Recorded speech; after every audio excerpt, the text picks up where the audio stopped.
Yo yo yo, halo semuanya, selamat datang kembali di channel Randy Story. Di sini kita akan melanjutkan kembali round ketiga dari game bertahan hidup yang sedang dijalani semua orang. Sebelumnya, Proxy of Divine Retribution disummon sebagai bentuk penalti karena relik yang seharusnya dilindungi malah dihancurkan. Nah, apa yang akan dilakukan oleh Blackscat terhadap hal tersebut? Tanpa banyak basa-basi lagi, kita langsung aja masuk ke dalam ceritanya.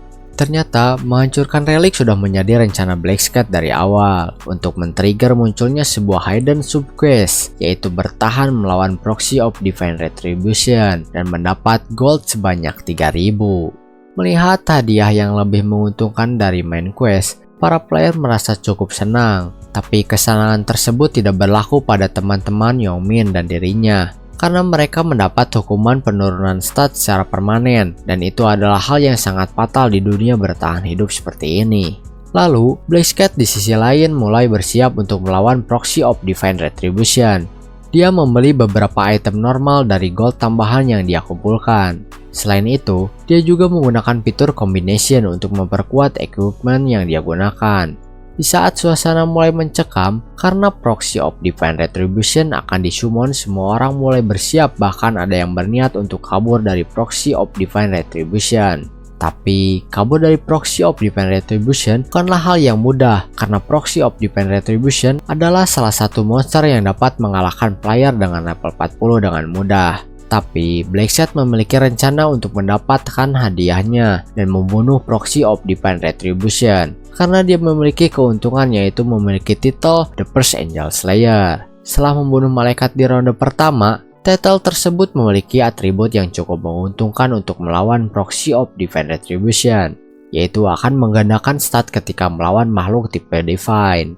Dan tentu saja, Proxy of Divine Retribution adalah monster tipe Divine. Tidak lama kemudian, Proxy of Divine Retribution muncul. Para player yang melihat penampilan dari Proxy of Divine Retribution mulai meremehkannya. Tapi setelah Proxy of Divine Retribution merapalkan mantra Restriction Failed yang membuat para player terjebak di dalam area tersebut dan tidak bisa kemana-mana, mereka pun panik. Dan para player yang terjebak di situ juga statnya akan dikurangi sebanyak 50%. Proxy of Divine Retribution tidak hanya merapalkan satu mantra, tapi dia juga merapalkan satu mantra lagi yang mengeluarkan banyak tombak dan diluncurkan kepada player yang terjebak dalam Restriction Field.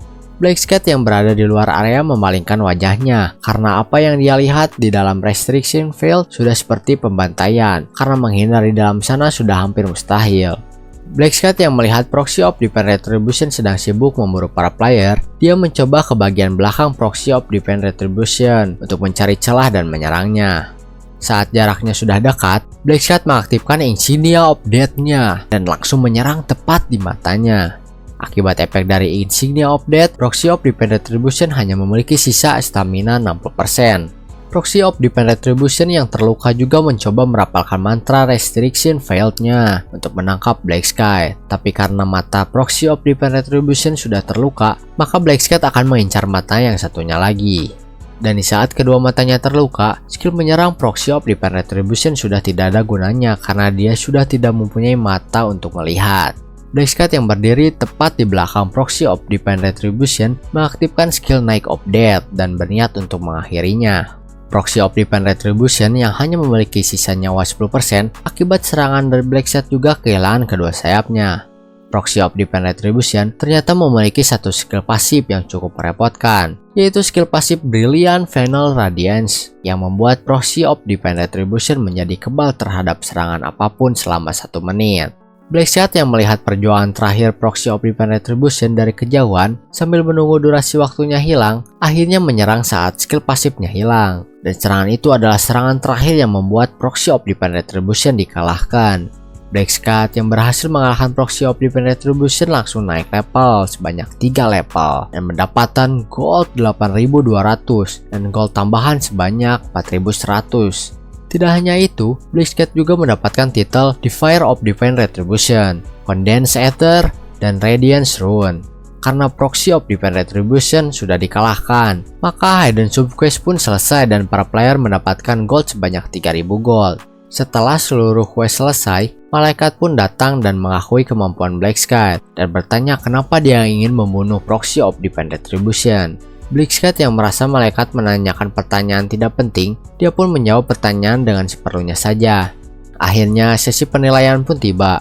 Seperti biasa, Black Sky lagi-lagi mendapatkan peringkat pertama di seluruh region dengan kill sebanyak 3.631 sendirian. Sisi ranking pun tiba, dan seperti kata malaikat di awal, kalau hanya ada 1.225 player yang akan lolos di ronde ini. Mendengar perkataan malaikat, membuat para player panik dan player yang tidak membunuh cukup banyak monster akan tereliminasi. Akhirnya setelah ronde ketiga selesai, mereka kembali ke dunia nyata.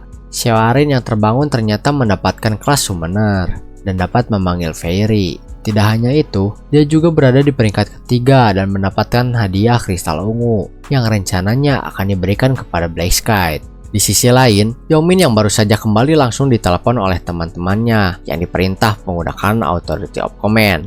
Di telepon, mereka menyalahkan Yongmin karena menggunakan Authority of Command kepada mereka dan memerintahkan mereka menghancurkan relik dan menyebutnya pengkhianat.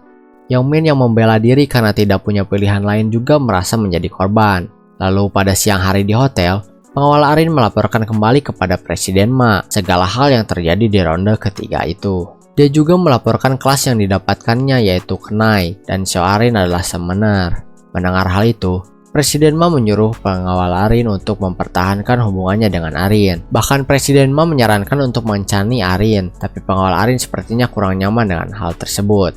Untungnya Presiden Ma hanya bercanda dengannya dan tidak bermaksud serius. Kembali ke topik yang akan dilaporkan, pengawal Arin meminta maaf karena gagal menjalankan misi yang diberikan Presiden Ma untuk memberi salam dan berterima kasih kepada Black Sky.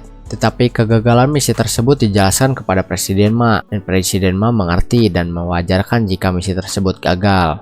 Setelah mendengar laporan dan penjelasan dari pengawal Arin selama ronde ketiga, membuat Presiden Ma semakin ingin bertemu dengan Black Sky jika ada kesempatan. Sesudah laporan diterima oleh Presiden Ma, dia langsung menanyakan hasil dari pelacakan Yongmin, dan pengawal Arin menjawab kalau untuk melacaknya membutuhkan waktu 1 bulan, karena nickname Yongmin kemungkinan ada banyak. Dan yang terakhir, pengawal Arin juga memberitahu Presiden Ma kalau bulan kemarin ada yang membeli saham perusahaannya dalam jumlah besar. Mendengar hal itu, Presiden Ma terkejut karena individu mana yang memiliki uang sebanyak itu. Dia juga langsung menanyakan nomor kontak pembeli saham itu. Kita kembali kepada Ryumin yang sedang rebahan di kasur. Tiba-tiba mendapat telepon dari orang tak dikenal. Tak disangka ternyata itu adalah Presiden Ma yang menghubunginya. Dan ternyata Presiden Ma juga mengajak Ryumin untuk bertemu dan mentraktirnya makan pada hari Jumat. Karena Ryumin tidak bisa pada hari Jumat, Ryumin merekomendasikan untuk bertemu di hari Sabtu. Presiden Ma yang mendengarnya langsung setuju dengannya untuk bertemu di hari Sabtu. Lalu, di hari Jumat malam, Ryumin yang berada di gudang kosong untuk menunggu seseorang yang bernama Jang Seok-hyun yang sama dengan nickname-nya. Ryumin memiliki pengalaman yang buruk dengannya di regresi sebelumnya. Karena dia adalah penjahat yang menculik adiknya Ryumin. Dan alasan kenapa Jang Seok-hyun menculik adiknya adalah karena dia tahu Ryumin adalah seorang regresor dan berencana untuk merebut rune regression milik Ryumin. Tidak hanya itu, dia juga memiliki Rune of Inner Soup, yang dimana rune tersebut dapat membaca pikiran seseorang. Sejak saat itu, setiap Ryumin meregresi, dia selalu melakukan balas dendam. Tapi sebenarnya Ryumin sudah tidak memiliki dendam emosional lagi dari regresinya yang ke-11. Tapi tujuannya sekarang adalah untuk mendapatkan Rune of Inner Soup sebelum Jang Hyuk-sun mendapatkannya. Beberapa saat kemudian, Jang Seok-hyun datang membawa seseorang di pundaknya. Sepertinya dia sedang menculik seorang wanita. Alasan dia menculik wanita tersebut sepertinya karena wanita tersebut telah melihat Jang Seok-hyun dengan tatapan aneh yang membuat Jang Seok-hyun terhina. Wanita yang diculik oleh Jang Seok-hyun terus memohon permintaan maaf tapi tidak dihiraukan olehnya. Bahkan wanita tersebut hampir diperkosa oleh Jang Seok-hyun, membuat Ryumin mendatanginya dan memprovokasi Jang Seok-hyun. Melihat kesempatan untuk menyerang, Ryumin langsung menyerang bagian itu Jang Seok-hyun yang membuatnya tidak berdaya. Di saat Jang Seok-hyun tidak berdaya, Ryumin langsung menyuruh wanita yang diculik Jang Seok-hyun untuk pergi. Dan setelah wanita itu pergi, Ryumin terlihat akan melakukan sesuatu kepada Seok-hyun. Melihat dirinya sudah dipermalukan, Jang Seok-hyun langsung menyerang Ryumin, tapi semua serangannya dapat dihindari oleh Ryumin. Ryumin yang melihat betapa menyedihkannya Jang Seok-hyun karena masih menggunakan Goblin Dagger, langsung menebas pergelangan tangannya dengan sabit besarnya itu. Jang Seok-hyun pun langsung berteriak kesakitan karena pergelangan lengannya yang putus. Ryomin pun langsung menebas lengannya yang satunya lagi. Di saat pandangan Jang Seok-hyun mulai kabur. Merasa semakin kesal, akhirnya Jang Seok-hyun menggunakan skillnya untuk membutakan mata Ryomin. Tetapi di saat Jang Seok-hyun akan mengaktifkan skillnya tersebut tidak aktif dan membuat Jang Seok-hyun panik. Alasan kenapa skillnya tidak bisa aktif ternyata dikarenakan Ryomin memiliki skill Knife of Death yang tidak bisa ditembus oleh cahaya apapun. Karena skill Jang Seok-hyun tidak bekerja kepada Ryomin langsung memotong kedua pergelangan kaki Jang Seok-hyun dan mulai menyiksanya secara sadis.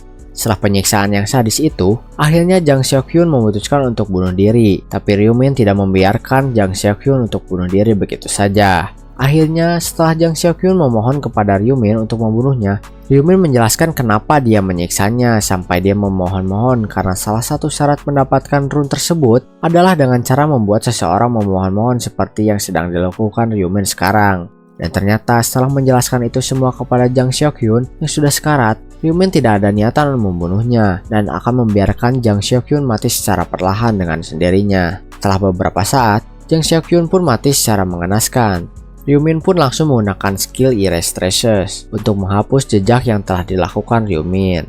Setelah selesai mendapatkan Rune of Inner Thug, Ryomin berencana untuk bertemu dengan Presiden Ma keesokan harinya. Mungkin cukup sekian untuk video kali ini. Kita akan bertemu lagi di video selanjutnya untuk pertemuan antara Presiden Ma dan Ryomin. See you in the next video.